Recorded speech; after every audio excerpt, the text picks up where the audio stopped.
Foundation repair can feel like a total nightmare, but knowing what to expect and how to handle it can save you a ton of stress and money. So here's the deal.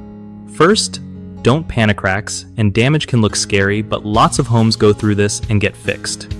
Start by getting a professional structural engineer to assess the damage.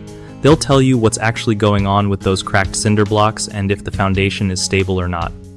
Next, get at least 2 or 3 quotes from reputable foundation repair companies so you're not stuck with a random expensive bill.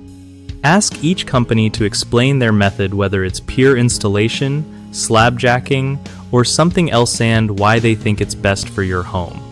Keep track of all paperwork, estimates, and reports because you might need them later for insurance or resale. While waiting for repairs, avoid using the affected parts of the house to prevent further damage or injury. Budget for unexpected costs, since foundation repair often uncovers more issues once work starts. Finally, look into financing options like home improvement loans or local assistance programs if the cost feels overwhelming. One of the biggest mistakes with foundation repair is ignoring early warning signs, like small cracks or uneven floors. Fixing things early usually costs less and prevents bigger problems. Another common issue is hiring contractors without checking reviews or licenses. This can lead to shoddy work that won't last and could make things worse.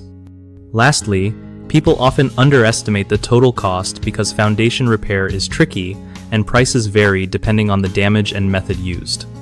Always get multiple bids and ask for detailed explanations so you know what you're paying for and why. BigHomeProjects.com makes it way easier for homeowners like you to find trusted local contractors who specialize in foundation repair and other home fixes. For contractors, it's a solid way to get real work from people who actually need their services without wasting time on dead-end leads.